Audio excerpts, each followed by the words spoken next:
개인적으로 자녀들과 함께 오신 부모님들을 축복합니다. 우리 오늘 자녀들이 성가대 해설 쪽에 앉았는데요.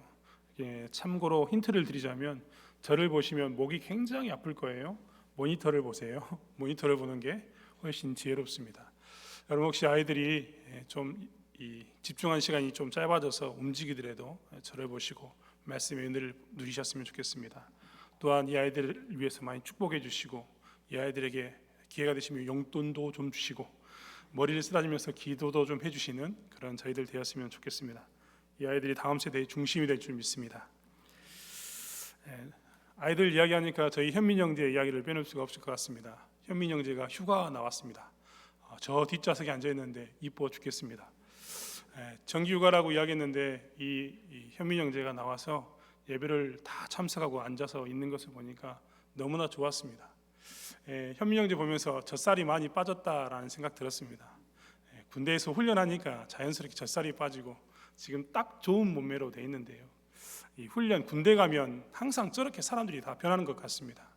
저 군대 생활할 때에도 저도 저런 과정을 겪었고 또 저희 후임들도 보면 다 젖살이 빠지니까 휴가 갔다 오면 대부분 다 하는 이야기가 저희 엄마가 이만큼만 유지하라고 했어요 라는 이야기 하더라고요. 군인들에게 있어서 훈련은 필수적인 것이고 그 훈련을 통해서 몸이 견고해지고 정신이 무장받는 것을 보게 됩니다. 하지만 저에게 다시 훈련을 받으라라고 이야기한다면 훈련은 사양하고 싶습니다. 훈련은 어렵기 때문입니다. 군대 있을 때 제일 힘들었던 게 PRI였습니다. 유격도 힘들었지만 그 PRI라는 게 너무나 힘들었습니다. 피나고 알배기고 이 갈린다고 해서 PRI라고 우리끼리 했던 말이 있는데 너무나 힘들었습니다. 그래서 사실 유격보다 PRI가 더 힘들어서 그 훈련은 좀 피하고 싶다라는 생각이 들었습니다. 아무튼 지금도 훈련은 그래서 싫습니다. 군생활 할 수 있겠는데 훈련 받으라고 하면 거부하고 싶습니다.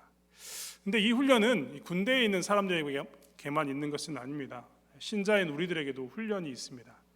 사실 하나님 믿는 우리들에게 훈련이 있다라고 들을 때마다 좀 하나님께 내심 섭섭하기도 합니다. 왜냐하면 제가 알고 있는 이 동화책을 보면 예를 들면 백설공주라는 이 동화책을 읽다 보면요, 백설공주의 이야기는 백설공주가 굉장히 어려움을 겪습니다. 공주로 태어났지만 어려움을 겪습니다. 그리고 어려움이 끝나면 왕자와 이 입맞춤을 통해서 어떻게 되느냐, 그들의 결과는 행복하게 살았다입니다. 두말할 게 없습니다. 다른 모든 동화책들도 대부분 다 그렇습니다. 그들의 결말은 항상 고난을 끝나고 난 다음에 이 완성형에 도달하면 항상 행복하게 살았다로 끝납니다. 예수를 믿으면서 좀 섭섭했던 이유는 뭐냐면, 하나님께 섭섭한 이유는 뭐냐면, 제가 예수 믿기 전에는 제가 예수를 안 믿었으니까, 말을 징하게 안 들었으니까 좀 때리고 좀 굴려서 너 좀 예수 좀 믿어라 하고 나를 이렇게 좀 괴롭히는 것은 이해가 됩니다. 근데 예수 믿고 난 다음이면 이제 좀 끝내야 되는 것 아닙니까? 저 예전에는 탕자였는데 돌아왔습니다. 그전에는 탕자였기 때문에 내가 탕자였으니까 맞아도 내가 할 말이 없었는데, 이제는 좀 이제 하나님 믿는 사람으로 돌아와서 나름 목사도 되었고 나름 신앙의 연조도 길어져서 여러분에게 비할 바는 아니지만 정말 많이 여기까지 왔는데, 이 결론이 행복하였다라는 것으로 끝나는 것처럼, 이 통화책이 그렇게 끝나는 것처럼 진순이가 돌아와서, 혹은 이 신자로서 예수 믿는 사람이 돌아와서, 탕자가 돌아와서 아버지와 행복하게 살았다 이렇게 끝났으면 좋겠는데, 이 돌아오고 난 다음에도 훈련이 계속 남아 있습니다. 웃으신 분들은 다 저와 같은 감정인 줄 믿습니다. 이게 정말 우리를 힘들게 합니다. 정말 제가 이 신앙생활하면서 훈련을 정말 받기 싫은데, 훈련을 제일 많이 하는 곳이 어디냐? 교회입니다. 늘 이야기합니다만 교회에서 제일 많은 훈련을 받습니다. 교회에 다니는 사람들이요, 이렇게 다 선하게 모습을 보이고 있고 아름다운 모습을 보이고 이렇게 앉아있지만요, 사실 우리가 예수 믿어서 돌아왔지만 우리 안에는 여전히 뭐가 남아있냐면 과거의 옛사람이 남아있습니다. 나도 모르게 옛 습관들이 그래서 흘러나옵니다. 성경적으로 이야기하면 죄의 오염이 남아있는 겁니다. 그러다 보니까 교회에 와서도, 은혜 받고 교회에 와서도, 돌아와서도 우리가 뭐라고 했냐면 나도 모르는 사이에 내 옛날 그 습관들이 나오기 시작합니다. 그래서 나를 찌르는 게 아니라 내 옆 사람을 쿡쿡 찔러댑니다. 그러면 같이 모여있던 우리들은 어떻습니까? 교회 안에서 서로 찔러대니까 마치 가시나무 아래 모든 사람들이 모여있는 것처럼 아픔을 느끼게 됩니다. 그래서 교회 안에서 굉장히 많은 훈련과 연단이 있음을 보게 됩니다. 그래서 가끔은, 목사가 이런 이야기하면 은혜 없는 이야기인데요, 가끔은 좀 교회를 멀리하고 싶은 사람의 심정이 이해도 됩니다. 얼마나 힘들었으면 잠깐 좀 쉬고 싶었을까, 좀 멀리 있고 싶었을까, 이런 마음도 이해가 됩니다. 하지만 그게 옳다는 이야기는 아니지만 이해가 된다는 것입니다. 아무튼 교회에서 훈련을 굉장히 많이 받는 것을 보게 됩니다. 그리고 훈련을 많이 받는 곳이 또 어디일까 살펴보면 직장 혹은 가정입니다. 직장과 가정에서 왜 훈련을 많이 받느냐? 우리의 삶이 거하는 시간이 거기에 제일 많습니다. 직장에서 거하는 시간이 제일 많고 가정에서 거하는 시간이 제일 많습니다. 그러다 보니까 상대적으로는 어떻게 되느냐? 직장과 가정 안에서 부지런히 신자로서 훈련을 받습니다. 직장에 관한 이야기는 사실 지난 시간에 짧게 이야기했지만 사환 일을 이야기하면서 저희가 이야기를 나누었습니다. 오늘은 이 훈련의 또 다른 장소인 가정에 대해서 이야기하고 있습니다. 가정이 훈련이 죽도록 많은 곳이다라고 이야기하면서, 그러면 가정에서 우리는 훈련을 받을 때 어떻게 해야 되는가에 대한 이야기가 3장에 나와 있는 것을 보게 됩니다. 잠깐 제 이야기를 해야겠습니다. 중국에서 긴 시간 동안 살았는데요, 아마 제가 했던 이야기인지도 모르겠습니다. 중국에서 긴 시간을 살았는데 그 긴 시간을 살면서 중국인들의 습성을 많이 보게 됩니다. 저희들끼리 이제 젊었을 때 우스갯말로 중국 애들을 사귀고 있는 친구들을 보면, 한국 유학생들을 보면 저희들끼리 했던 말이 있습니다. 중국에서의 삶은 대부분 다 남자는 요리하고 부인은 놉니다. 여자들에게 천국입니다. 정말 그렇습니다. 여러분, 여자들이 이렇게 집에 돌아오면 마작을 합니다. 이렇게 마작, 자기들끼리 놀고 앉아 있는 거죠. 그럼 남편이 열심히 요리를 해가지고 부인님 요리가 다 됐습니다라고 이야기하면 아내들이 요리를 먹습니다. 그리고 다시 가서 뭐하냐? 다시 놉니다. 남편은 또 설거지를 하고 살림을 합니다. 중국의 삶인 거죠. 반면에 조선족이나 한국 사람은 그렇지 않습니다. 여자가 다 합니다. TV 보고 있으면 요리 다 됐다고 이야기하면 어떻게 합니까? 가서 밥 먹고 빠져나옵니다. 그러면 아내가 다 하는 거죠. 그래서 우리끼리 했던 말 중에 그런 말이 있었습니다. 최악의 커플은 누굴까? 한국 사람과 중국 사람이 만났을 때 최악의 커플, 여러분 생각해 보십시오. 누가 최악일 것 같습니까? 한국 남자, 중국 여자가 만나면 이건 최악입니다. 왜 최악일까요? 둘 다 서로 안 합니다. 할 이유가 없어요. 왜냐하면 우리 집에서는 그런 적이 없어. 우리 집은 아빠가 다 했는데, 우리 집은 엄마가 다 했는데 왜 이러냐라고 이야기하면서 서로 안 하기 때문에 싸웁니다. 그러면 그 다음으로, 물론 이 최상의 커플은 누구겠습니까? 한국 여자, 중국 남자가 만나면 최상의 커플이 됩니다. 그러면 그 다음으로 이 최악이라고 이야기하기는 좀 그런데, 그 다음으로 차선은 누굴까요? 차선. 그 다음으로 좋은 커플은 어딜까요? 혹은 그 다음으로 차악, 그 다음으로 나쁜 커플은 누굴까? 이건 이제 시대적 상황이 좀 이제 작용해야 될 것 같습니다. 어떤 상황인가에 따라서 그런 커플이 좀 더 최악이고 그런 커플이 좀 더 낫다라는 이야기가 될 것 같습니다. 제가 중국 이야기를 했던 이유는 그럼 오늘 본문에 있는 성경에 있는 시대에는 어땠는가, 이것을 살펴보기 위해서입니다. 여러분, 이 성경 말씀이 주어진 이 베드로 전서가 쓰여진 이 시대에도 최상의 커플과 최악의 커플이 있었습니다. 여러분, 당시의 문화를 보면 어떤 게 최악이고 최상인가를 우리는 좀 구분해 볼 수 있습니다. 먼저 유대인들을 좀 살펴볼까요? 우리가 이 말씀을 본 사람들이 유대인과 헬라 문화 가운데 있는 로마 사람이라고 생각해 본다면, 유대인들은 어떤 삶을 살았는가를 살펴보면 어떤 커플이 좋은 가정을 이뤘을까를 상상할 수 있습니다. 유대인들은 아침마다 하는 기도문이 있었는데요, 그 기도문의 내용을 보면 유대인들이 어떤 남자와 여자의 관계를 가졌는지 알 수 있습니다. 특별히 유대인 남자들은 아침에 일어나자마자 항상 하나님께 3가지 감사 기도를 드렸는데, 이것은 그냥 감사 기도로 드린 게 아니라 문구로 작성이 되어 있습니다. 그래서 문구로 작성이 되어 있어서 아침마다 그것을 읽습니다. 그 내용에는 뭐가 들어있냐면 이렇습니다. 하나님, 제가 이방인이 아니라 유대인으로 태어난 것을 감사합니다. 감사의 조건인 거죠. 두 번째로 또 기도합니다. 하나님, 제가 종이 아니라 자유인으로 태어난 것을 감사합니다 라고 기도합니다. 세 번째 기도 제목은 이렇습니다. 하나님, 제가 여자가 아니라 남자로 태어난 것을 감사합니다 라고 말입니다.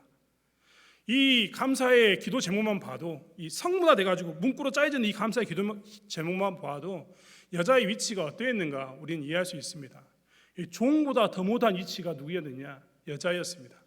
발언권이 없었고 소유된, 남편에게 속한 존재로 있었던 게 여자였던 것입니다. 굳이 우리가 이렇게 유대인들의 기도를 이야기하지 않아도 성경 곳곳에서 우리는 보았습니다. 룻기서에 보면 나오미의 이야기가 나오는데요, 나오미가 자기의 남편이 죽고 아들들이 죽고 난 후에 자부와 함께 고향으로 돌아옵니다. 그런데 그 돌아와서 그는 뭐가 되냐면 과부가 됩니다.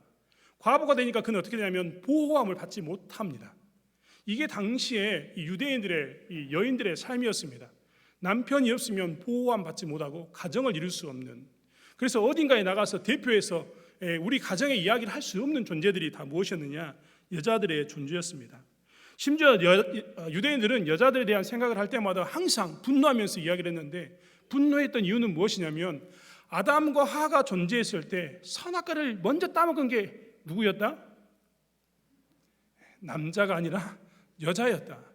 그래서 그들은 생각하고 있었습니다. 여자가 좀 더 열등하다, 좀 더 부족하다, 그렇기 때문에 유혹에 넘어가서 선악과를 따먹었다.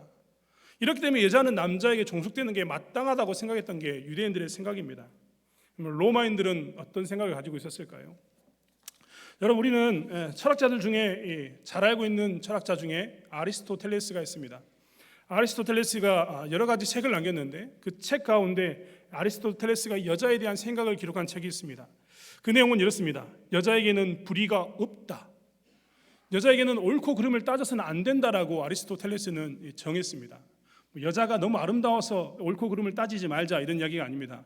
여자는 더 연약하니까 옳고 그름을 따지지 말자, 이런 이야기가 아닙니다. 그 뒤에 덧붙여진 말은 이렇습니다. 옳고 그름을 따져서 정의를 추구할 권리가 여자에게는 없다. 왜냐하면 여자는 인격적인 존재가 아니라 재물이기 때문이다라고 표현했습니다. 남자에게 속한 인격적인 존재가 아니라 그냥 재물입니다. 이 강대상처럼 속한 물건이라고 생각하기 때문에 여자에 대해서는 불의를 따질 필요가 없다라고 이야기했습니다. 이것뿐만 아닙니다. 성경에도 이 여자들의 위치에 대한 이야기들이 나오는데 간접적으로 우리가 유추해 볼 수 있는 것은 사도행전 16장에 관한 이야기입니다. 사도행전 16장에는 빌립보 감옥의 간수장의 이야기가 나와 있습니다. 우리가 잘 알고 있는 바울과 실라의 이 기도 찬송을 통해서 빌립보 감옥문이 열리는 상황인데요. 그 안에 자세히 살펴보면 간수장이, 죽을 뻔했던 간수장이 바울과 실라가 도망가지 않고 남아있음으로 인해서 죽지 않습니다. 그리고 그들의 행동을 통해서 예수 믿는 것에 대해서 관심을 보입니다.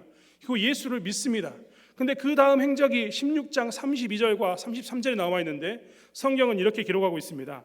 주의 말씀을 그 사람과 그 집에 있는 모든 사람에게 전하더라. 밤 그 시에 간수가 저희를 데려다가 그 맞은 자리에 싣기고 자기와 그 권속이 다 세례를 받은 후라고 나옵니다. 간접적으로 우리는 뭘 알 수 있냐면 당시의 문화가 어땠는가를 알 수 있습니다. 남편이 하나님을 믿는다 하면 그 밑에 있는 이 자녀들과 권속들은 다 어떻게 되느냐? 자녀들, 아내, 자녀들, 이 노예들은 다 누구를 믿어야 되냐면 하나님을 믿어야 합니다. 남편이 제우스를 믿는다 하는 순간 그 가정은 다 누구를 믿어야 합니까? 제우스를 믿어야 합니다. 가장의 종교를 바꾸는 순간 그 가족 전체는 선택권이 없이 종교를 가져야 되는 그런 존재였습니다. 여자들도 그런 존재로 머물게 되었던 것을 보게 됩니다. 당시에 로마 사람들은 아내들에게 있어서 가장 중요한 미덕은 남편의 친구를 잘 대하는 것이다 라고 표현했는데, 그렇다면 그 남편의 친구 중에서 제일 첫 번째 가장 우선해야 할 친구는 누구냐? 라는 질문에 대한 답으로 그 남편의 가장 친한 친구, 가장 우선해야 할 친구는 그 남편이 믿는 신이다라고 표현했습니다. 그만큼 여자들에게는 선택권이 없었습니다. 자, 이러한 상황 가운데서 오늘 본문의 말씀을 좀 살펴보았으면 좋겠습니다. 이러한 상황 가운데 있었다면 어떤 커플이, 어떤 부부가 최악의 부부였을까요? 종교를 바꾸는 순간, 남편이 종교를 바꾸는 순간 모든 가족이 종교를 바꿔야 되는, 여자에게는 선택권이 있지 않고 오직 남편에게만 선택권이 있는 그 남편을 만나는 순간 여자는 자기도 부인할 수 없게 어떻게 해야 되느냐? 남편의 종교를 따라가야 합니다. 사실 아내가 예수를 믿었다는 것, 이 당시에 여자가, 남편 말고 여자가 예수를 믿었다는 것, 남편이 예수를 믿는 것은 괜찮습니다. 왜냐하면 남편이 예수를 믿으면 그 가족이 다 예수를 믿어야 되니까. 근데 남편이 믿지 않는데 여자가 예수를 믿는다는 것은 사실 굉장히 위험한 일입니다. 왜냐하면 그 당시에 미덕이라고 이야기하는 모든 것과 위배되기 때문입니다. 그래서 소유물이었던 그들은 언제든지 죽임을 당할 수 있었습니다. 정말 끔찍한 일이지만 지금은 우리 아이들 이렇게 있는데요, 아이들 정말 어린이날도 정하고 아이들을 잘 보살핍니다. 하지만 로마 시대의 로마 사람들은요, 아이들을 소유물로 생각했습니다. 그 단편적인 소유물로 생각했던 개념이 뭐냐면 이 애들을 언제든지 갖다 버렸습니다. 넌 우리 집에 살지 마 하고 버리면 그 순간 끝납니다. 그래서 그 당시에 많은 유아들이 죽임을 당했습니다. 이 소유물이라는 게 이런 거였거든요. 그러니까 아내가 남편 몰래 예수를 믿었다, 남편이 그 아내를 소유물로 생각했다면 언제든지 내보내고 집 밖으로 내보내면서 죽일 수 있는 그런 상황이 언제였냐? 이 로마 시대였습니다. 아마 신앙생활하기에 이런 남자를 만났다면 신앙생활하는 것이 끔찍한 일이 될 수밖에 없는 그런 상황 가운데 있었던 겁니다. 오늘 본문의 이야기는 사실 5장 1절부터 우리가 쭉 읽었지만 누구에게 이야기했느냐? 남편이 불신자인 아내에게 이야기했습니다. 남편이 불신자인 아내, 즉 이게 언제든지 밝혀지면 이 남편으로 인해서 죽일 수 있는, 남편으로 인해서 굉장히 위험에 처할 수 있는 그런 상황 가운데 있는 여자들에게 쓴 편지가 오늘 베드로전서 5장에 있는 이야기입니다. 오늘 본문에도 이야기하고 있습니다. 이 얘기 뭐라고 이야기하고 있냐면 말로, 저희가 함께 읽었던 말씀 중에 뭘로 했냐면 말로 3장 1절에 말로 말미암지 않고 그 안에 행위로 말미암아 구원을 얻게 하려 함이다라고 기록하고 있습니다. 말로 말미암지 않다라고 썼던 이유는 무엇이냐면 말로 할 수 없었습니다. 말로 하는 순간 뭐가 됩니까? 내 스스로 나를 어디 밀어넣는 겁니까? 위험한 상황 가운데 밀어넣는 겁니다. 그렇기 때문에 말로 굉장히 할 수 없는, 말하면 위험한 상황에 처하기 때문에 말하기가 쉽지 않은, 혹여 말하더라도 남편이 안 돼라고 이야기하면 두 번 다시 그 말을 할 수 없는 상황 가운데 있는 여자들, 이들에게 오늘 말씀이 기록되어 있다는 것입니다.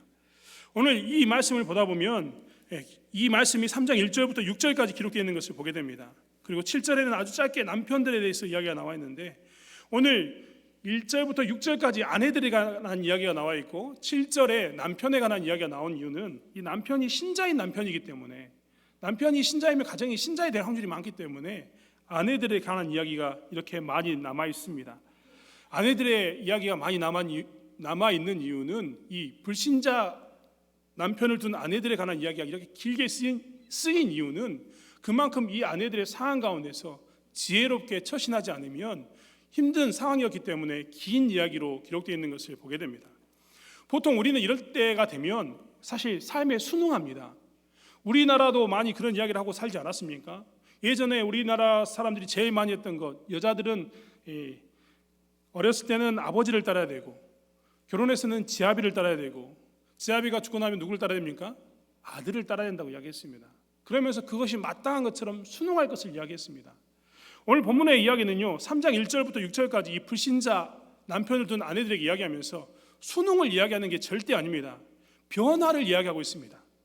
너희들이 지금 처한 상황이 불신자 남편이고 너희들이 복음을 증거하며 위험한 상황 가운데 있고 너희들이 말로 이렇게 쉽게 복음을 전할 수 없는 상황 가운데 있다면 너희들은 어떻게 이 가정을 두고 볼 것인가? 이 가정에 대해서 순응해서 그냥 그렇게 흘러가는 대로 나만 믿고 나머지는 가만히 둘 것인가? 아니면 이 가운데서 다시 이 가정을 변화시켜서 예수 믿게 만들어야 될 것인가에 관한 이야기를 하는데 그 이야기가 길게 된 이유는 뭐냐면 변화를 일으키라는 겁니다. 이 가정을 믿지 않는 상태로 두지 말고 너희를 통해서 어떻게 하라고요? 믿는 모습 가운데 나오게 하는 그 일을 행하라는 겁니다. 그런데 그냥 행하면 안 됩니다. 어떤 방법을 가지고 나갈 것인가? 어떤 일로 어떤 모습으로 이 일을 행할 것인가에 대한 이야기가 계속 기록되어 있습니다. 3장 1절은 아내된 자들아 이와 같이 자기 남편에게 순복하라라고 이야기하고 있습니다. 사실 이 이야기가 모든 이야기의 결론이기도 합니다. 아내된 자들아 이와 같이라고 표현했습니다. 이와 같이라고 표현했던 내용을 이야기하면 이와 같이라고 했던 앞부분에 관한 이야기가 있습니다. 아내들이 가정을 변화시키고 가정 안에 변화를 일으키는 일들을 해야 되는데 가정을 바꾸는 변화의 이 바람을 불러일으켜야 되는데 어떻게 변화를 일으킬 것인가? 2장에서 이와 같이라고 했던 이야기는 2장 21절부터 24절 5절로 있는 이야기에 해당하는 내용입니다. 오늘 본문을 저희 같이 한번 읽어볼까요? 2장의 말씀을 찾아서 다시 한번 읽어봤으면 좋겠습니다. 2장 22절부터 한번 같이 읽었으면 좋겠습니다. 22절부터 25절까지 함께 저희 한 목소리로 읽도록 하겠습니다. 저는 죄를 범치 아니하시고 그 입에 괴사도 없으시며 욕을 받으시되 대신 욕하지 아니하시고 고난을 받으시되 위협하지 아니하시고 오직 공의로 심판하시는 자에게 부탁하시며 친히 나무에 달려 그 몸으로 우리 죄를 담당하셨으니 이는 우리로 죄에 대하여 죽고 의에 대하여 살게 하려 하심이라. 저가 채찍에 맞음으로 너희는 나음을 얻었나니 너희가 전에는 양과 같이 길을 잃었더니 이제는 너희 영혼의 목자와 감독 되신 이에게 돌아갔느니라. 오늘 본문은 뭘 이야기하고 있냐면 이 본문의 이야기는 이 그리스도의 길을 따라감으로 그리스도께서 가셨던 길을 감으로 그리스도께서 행하셨던 것처럼 행함으로 너희들이 어떻게 하길 원하느냐? 남편에게 순복하길 원한다라고 이야기하고 있습니다. 우리는 대부분 다 예수를 믿으면서 예수를 소유하는 것에 대해서 굉장히 자신만만해합니다. 그리고 우리는 예수를 소유하는 것으로 그칠 때가 너무나 많습니다. 내가 예수를 받아들였습니다. 예수를 믿었습니다. 그 예배의 간격 가운데 내가 삽니다. 정말 기쁩니다. 정말 행복합니다. 어떤 것도 바꾸지 않을 겁니다. 그 고백 가운데 삽니다. 하지만 거기까지가 신자의 삶인가? 사실 예수님의 그 이와 같이라고 표현했던 예수님의 삶은 사실 그렇지 않습니다. 우리가 살아야 할 것은 예수님을 소유하는 것으로 그치는 삶이 아니라 예수님의 길을 따르는 것, 그것이 우리가 살아야 할 길입니다. 예수님이 어떤 길을 가셨습니까? 어떤 길을 따랐습니까? 그는 죄를 범하지 않았고 괴사도 없었고 욕을 하지도 않았습니다. 그런데 고난을 받았습니다. 억울한 상황 가운데 놓였으나 그분은 자신의 권리를 주장하지 않고 억울하기 때문에 더욱더 목소리 높여서 나는 억울하다, 나는 그렇지 않았다라고 이야기할 수 있음에도 불구하고 그분은 자신의 권리를 주장하지 않고 내세우지 않고 섬기는 자리, 십자가의 자리에 가셨습니다. 사람들이 악으로 대하는데도 그들을 섬긴 겁니다. 심지어는 악으로 대하면서 그를 죽였던 그들에게 그가 십자가에 못 박혀 죽으면서까지 뭐라고 이야기했냐면 하나님, 이들은 이들의 죄를 모릅니다 라고 이야기하면서 용서를 구합니다. 이게 예수님이 가셨던 길입니다. 이와 같이라고 표현했던 것은 바로 무엇이냐면 예수님이 섬겼던 이와 같이, 예수님이 가셨던 그 길을 우리 또한 걸어야 됨을 이야기하고 있습니다. 예수를 믿는 것으로 만족하지 말고, 예수를 소유하는 것으로 만족하지 말고, 나만 예수 믿는 것으로 만족하지 말고 예수님이 가셨던 길을 쫓아가라는 겁니다. 사실 이 본문을 적었던 베드로도 이 말씀이 처음에는 이해가 되지 않았습니다. 그렇지 않습니까? 주는 그리스도시요 살아계신 하나님의 아들입니다라고 고백했던 베드로는요, 정말 그렇게 믿음 있게 신앙을 고백했던 베드로는 예수님이 십자가의 길을 가셨을 때, 그 예수님이 자신의 길을 이렇게 쫓아갔었을 때 베드로는 부인하고 떠나버립니다. 그런데 그 이후에 베드로가 이제 부활하신 예수님을 보고 신앙이 성숙하다 보니까 그의 눈에 이제 무엇이 보입니까? 신자의 삶은, 우리의 삶은 예수 그리스도께서 가셨던 길을 쫓아가는 것에 있다는 것을 보게 됩니다. 그래서 그가 이제 불신자의 남편을 둔 아내들에게 이야기하기를, 이제 너희들이 변화를 일으키기를 원하는데 너희들이 예수 믿는 것으로만 그치는 것이 아니라 너희들이 그 불신자의 남편과 거하는 그 자리에서 예수님이 가셨던 길을 이렇게 묵묵히 쫓아감으로 인해서 낮은 자리로 섬기는 자리로 감으로 인해서 내가 좋은 것을 주었음에도 불구하고, 내가 아무런 잘못이 없음에도 불구하고 애매모호하게 고난을 받으면서 채찍질을 당하고 구박을 받고 말하지 말라, 그러면 쫓아내겠다라는 이런 핍박을 받을지라도 예수님이 가셨던 길을 어떻게 가라고 이야기하냐면 말하지 말아도 행동으로 행하라는 겁니다. 행동으로 행하지 않아도 눈빛으로 행하라는 겁니다. 삶 가운데서 그 예수 그리스도를 쫓아가는 이 길을 쫓아가면, 이 순종의 길을 따라가게 되면 어떻게 되느냐? 변화의 바람이 일 것이다라고 이야기합니다. 바뀔 것이라고 이야기하는 것입니다. 오늘 이와 같이 자기 남편에게 순복하라는 이 말씀, 여러분 다시 한번 생각해 보았으면 좋겠습니다. 남편에게 순복하라는 말씀은요, 그렇기 때문에 남편에게 그냥 맹목적으로 충성하라는 이야기가 절대 아닙니다. 오늘 이와 같이라는 말을 넣으면서 예수 그리스도가 중간에 있는 순복을 우리에게 이야기하고 있습니다. 여러분, 우리는 인간관계를 맺을 때요, 대부분 이렇게 맺습니다. 나와 너 사이에 만약에 남편과 아내가 있다면 남편과 아내 둘 사이의 관계를 맺습니다. 그래서 남편을 신뢰하고 아내를 신뢰하고, 어떤 때는 남편에게 맞춰가고 어떤 때는 아내에게 맞춰가는 삶을 삽니다. 하지만 오늘 이야기했던 이와 같이 그리스도 안에서 자기 남편에게 순복하는 것은 그런 관계를 이야기하는 게 아닙니다. 우리는 사실 예수 그리스도를 믿음으로 인해서 예수를 아는 순간 우리는 새로운 관계를 맺는 존재가 됩니다. 그것은 무엇이냐면 남편과 아내가 서로 이렇게 남편과 아내로서 만나서 이 서로 믿는 신뢰하는 관계성 속에서 인간관계를 맺는 것이 아니라 그 사이에 누가 있냐면 예수님이 자리 잡게 됩니다. 관계가 이렇게 남편과 아내가 직접적으로 신뢰를 맺는 게 아니라 이제 예수를 믿게 되면 새로운 관계가 만들어지는데, 남편이 예수를 통해서 아내를 믿습니다. 아내는 예수를 통해서 남편을 믿습니다. 별 차이가 없는 것처럼 보이지만 엄청난 차이를 갖습니다. 여러분, 우리는 집을 살 때요, 개인적으로 이 공인중개사들이 있는데 공인중개사를 통해서 사는 게 굉장히 유리합니다. 혹여나 문제가 생기면, 집 사는데 문제가 생기면 누가 보증을 해주느냐? 이 공인중개사 협회에서 다 보증을 해주면서 처리해주기 때문입니다. 저도 이 전세라는 것을 살아본 적이 있는데, 전세를 살 때 은행에서 꼭 요구하는 것은, 돈을 빌려주면서 요구하는 것은 전세 확정일자를 받아오라고 꼭 이야기합니다. 보증을 받아오라고 이야기하는 거죠. 보증이 있다는 것은 그런 겁니다. 문제가 생기면 누가 책임져 줍니까? 보증을 했던 데서 책임져 주는 겁니다. 예수님이 이 남편과 아내 사이에 예수님이 거하게 된다는 이것은요, 예수님이 보증이 된다는 겁니다. 우리는 사실 불안하지 않습니까? 이렇게 순복했음에도 불구하고 남편이 변하지 않으면, 이렇게 내가 열심을 다해서 정말 묵묵히 행동으로 열심히 살았는데 하나님 아무런 변화가 나타나지 않으면 어떻게 합니까? 정말 속된 표현으로 이 남편은 절대 안 바뀔 것 같은데 여전히 똑같은 모습을 가지고 있는데 어떻게 합니까? 라는 생각이 들 수 있습니다. 그때 예수님이 끼어있는, 예수님이 보증인으로 있는 이 관계는요, 예수님이 보증인이 되어 주십니다. 반드시 변화를 일으켜 주실 겁니다. 그리고 혹은 변화가 일어나지 않더라도 하나님께서 그것을 통해서 어떻게 하냐면 우리에게 선한 길로 인도하시는 그 유익을 우리에게 주신다는 것이 무엇이냐면 예수님을 중심으로 맺는 관계입니다.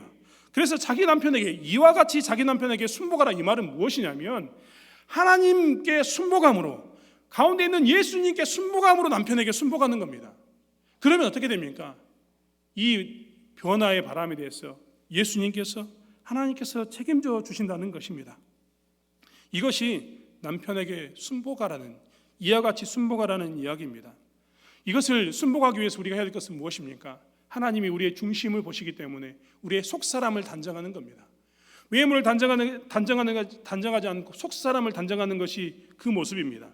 그래서 4절의 말씀은 오직 마음에 숨은 사람을 온유하고 안정한 심령에 썩지 아니할 것으로 하라라고 이야기하면서 하나님 앞에 값진 것으로 너희들이 순복했을 때, 하나님 앞에 값진 것으로 순복했을 때 너희들의 가정 가운데 변화의 바람이 일어나고 그것을 통해서 하나님을 알아가는 역사가 있을 것이라고 이야기하는 것입니다. 그래서 이것을 위해서 우리는 어떻게 해야 됩니까? 남편에게 순복하면서 2절에 있는 것처럼 두려워하면서 정결한 행위를 통해서 어떻게 해야 됩니까? 순복해야 합니다. 누가 보니까요? 하나님이 보시기 때문입니다. 오늘날 우리는 남편이 믿기 때문에 안심할 수도 있습니다. 하지만 믿지 않는 자녀들이 있습니다. 이 자녀들이 그동안 잘 컸는데, 예수 안에 잘 컸는데 떠나 살더니 하나님을 떠나는 경우도 정말 많습니다. 이 아이들을 이 하나님 앞에 돌아오게 하려면 우리는 어떻게 해야 할까요? 오늘 이 말씀에 동일한 것처럼 하나님 안에서 그들을 사랑하는 겁니다. 하나님 안에서 그들의 자녀를 외롭지 않게 하는 것, 이것이 무엇이냐면 우리의 삶에 변화를 일으키는 동력이 되는 것입니다. 사랑하는 성도 여러분, 우리 가운데 이 일이 일어나기를 원합니다. 교회 안의 변화는 어떻게 일어나는 걸까요? 가장 많은 훈련의 장소가 가정이고 또한 교회라고 이야기했는데 교회 안에서의 이 변화는 어떻게 일어나는 것일까요? 우리가 하나님 안에서 우리의 형제 자매를 겸손히 섬겨주는 것.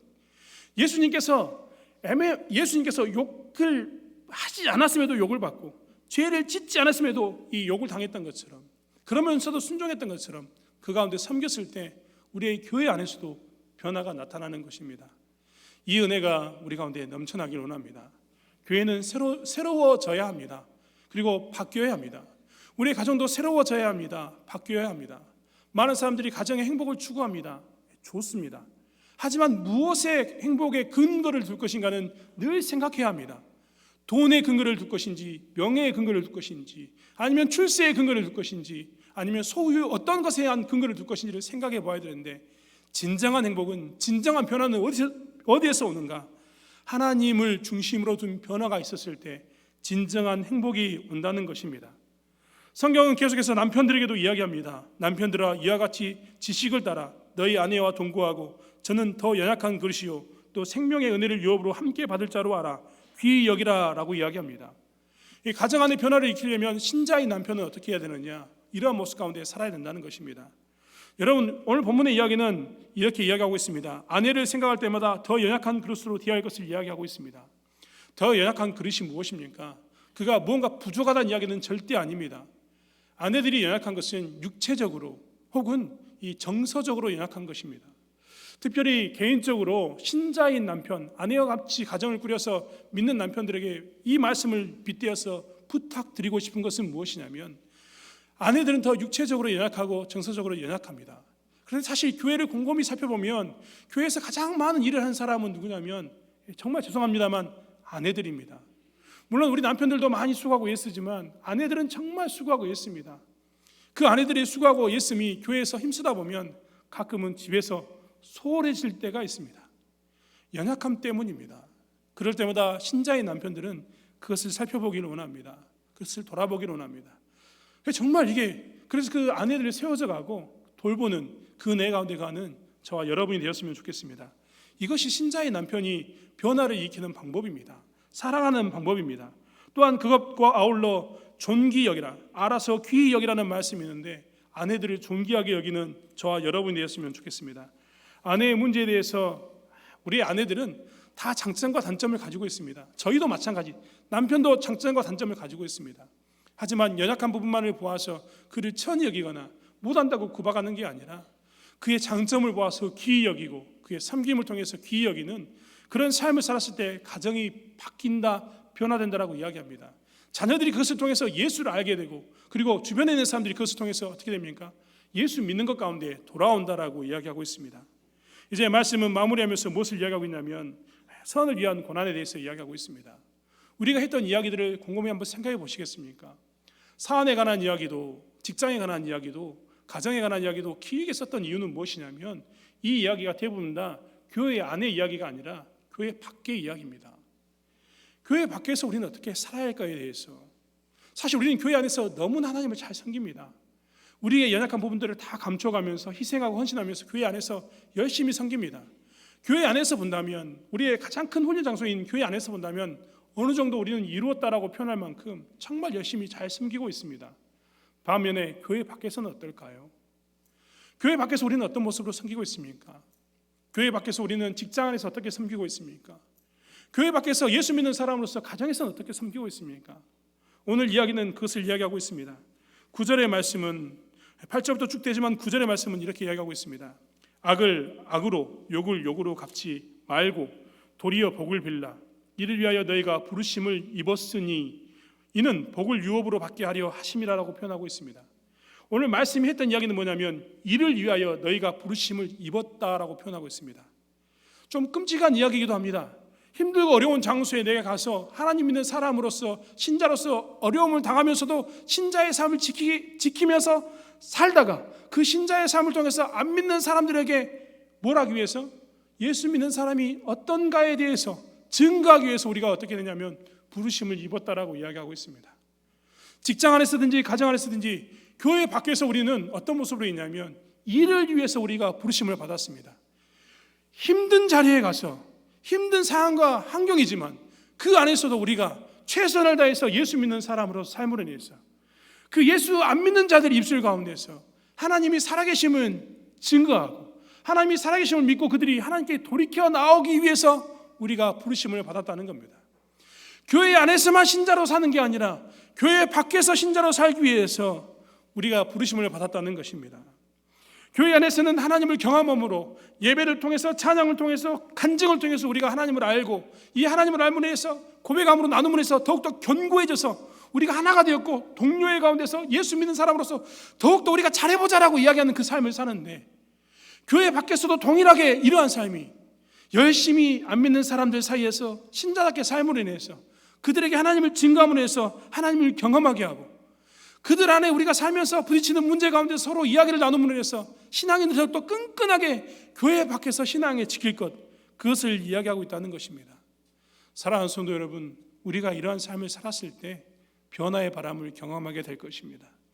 교회 안에서도 우리는 이 삶을 살았을 때 변화를 경험하게 되고 교회 밖에서도 하나님이 원하시는 이 일을 위하여 너희가 부르심을 입었나니라는 이 말씀을 붙들고 살았을 때 우리가 교회 밖에서도 우리는 변화의 바람을 경험하게 될 것입니다.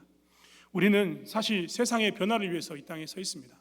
믿지 않는 가정의 변화를 위해서 부름받은 자들입니다. 믿지 않는 자들이 거하는 직장 안에서 변화를 위해서 부름받은 자들입니다. 교회 안에서도 부름받은 자들이지만 교회 밖에서도 예수 믿는 것을 증거하기 위해서 부름받은 자들이라는 것입니다. 사랑하는 성도 여러분, 신자답게 삶으로 오늘 주셨던 그리스도의 길을 쫓아감으로 변화를 드러내고 증거함으로 세상이 하나님을 경험하게 하는 일에 우리가 쓰임받기를 원합니다. 그러한 삶을 살기를 원합니다. 기도하겠습니다. 하나님이 주신 은혜를 기억하길 원합니다. 그리고 예수 그리스도께서 우리를 위해서 가셨던 길을 묵상하길 원합니다. 그리고 쫓아가길 원합니다. 십자가의 길이 나의 길입니다라고 고백하며 그리스도와 연합하는 것을 기쁨으로 여기는 우리의 삶이 되게 하여 주시옵소서. 하나님, 저희가 교회 안에서든지 교회 밖에서든지 신자와의 삶이든지 불신자와의 삶이든지 어디에 거하던 간에 우리가 훈련받고 있는 장소에서 변화의 바람을 일으키게 도와주시고 신자로서 예수 믿는 것이 어떤 것인가를 증명하며 사는 저의 삶이 되게 하여 주시옵소서. 그리고 그 변화의 바람을 통해서 열매를 먹을 수 있는 저의 삶이 되게 도와주실 줄 믿습니다. 감사드리며 예수님의 이름으로 기도드렸습니다. 아멘.